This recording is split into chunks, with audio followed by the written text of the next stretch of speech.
You see the little cartoon of Robert Crumb off to the left there? He's got a big Oedipal problem, old Rob Crumb.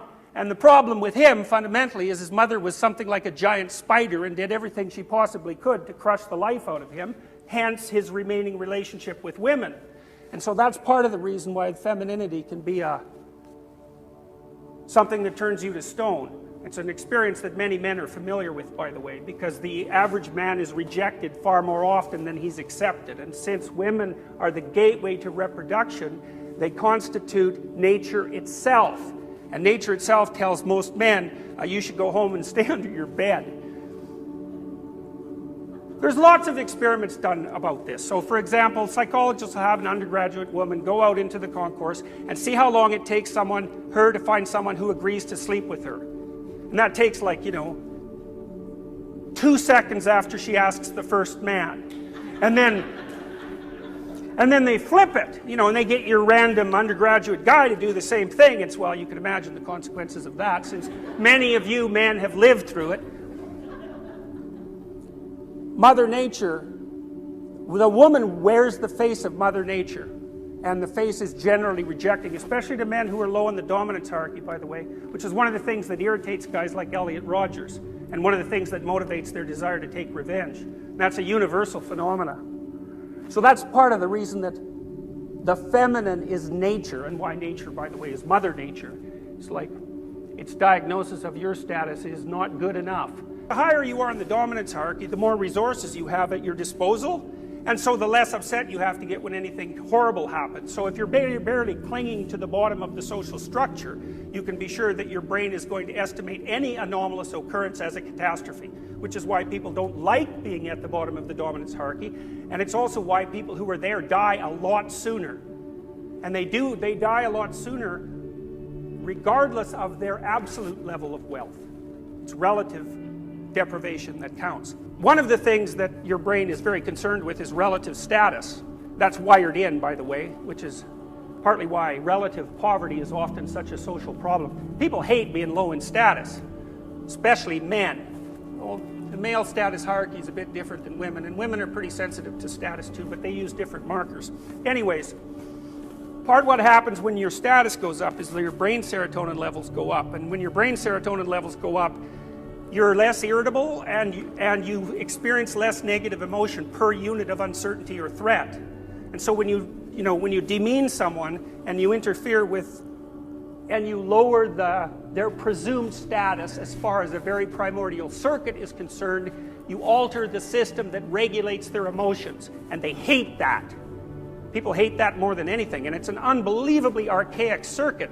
You can kind of tell this because depressed people basically act like they're low status, and depressed people are depressed about everything. Now, it's not easy to be depressed about everything, right? And so the fact that that's the case means that what's ever gone astray has to be very primordial because it affects everything. Anyways, people often use antidepressants to cure depression, hence their name. And antidepressants decrease the rate at which serotonin is taken back up by the neurons that produce it. Well, 300 million years ago, crustaceans emerged, and crustaceans live in dominance hierarchies, even though they're not particularly social. And if one lobster fights with another and gets defeated, then he won't fight with another lobster even when he beat for 20 minutes, unless you give him antidepressants, in which case he'll fight again right away. The reason I'm telling you this is because the status structure that underlies your being, not just your brain, but your being, is so old you share it with crustaceans. So you mess with it at your peril. It's not learned, by no means. So anyways, you wander around inside one of these little frames, going from point A to point B all the time. And one of the annoying things about life, and this is sort of the Sisyphus story, is that as soon as you climb from point A to point B, and you get there, then there's another point A and another point B. And that's kind of interesting too, because one of the things it suggests is that getting somewhere isn't really what people want, because as soon as you get somewhere, then you're done going there, and then you have to get somewhere else. So in some sense, it seems it's an accomplishment. In another sense, it's just the next rock up the mountain. Now you all know this because you graduated from university and that was a good day, but the next day you weren't a university student, you were some unemployed loser. And that's that sets up a whole new set of problems, right? I mean, that's how the frame shifts. And when the frame shifts like that, then the value of everything shifts around it. So it turns out that people are actually more interested in getting from point A to point B than they are in actually being at point B. And almost all of the positive emotion that you feel, which is related to dopaminergic circuitry, by the way, you experience in relationship to the pursuit of a valued goal rather than to the attainment of the goal. The attainment of the goal actually satisfies you, or more specifically, it satisfies that motivational circuit, but then the damn thing just shuts off and another one starts yelling at you. So it's like a perverse form of victory. So one answer to that that's universal in some sense is that you should establish a relationship with a transcendent value, because it never runs out of motivational power. And as soon as things fall apart, which they always do, you're in chaos, and as soon as you're in chaos, then your body defaults to emergency preparation and you're stressed, and if you're stressed long enough, then you die. And so you don't like that. Stress, when your body gets stressed, what happens is, because it doesn't really know what's going on, it prepares for everything. That's the generalized stress response. Cortisol production does that. Cortisol production is good, it wakes you up in the morning, but if it's chronic, you get old. Like, it's so general in its negative actions that the best way to conceptualize its detrimental long-term effect is that it accelerates aging.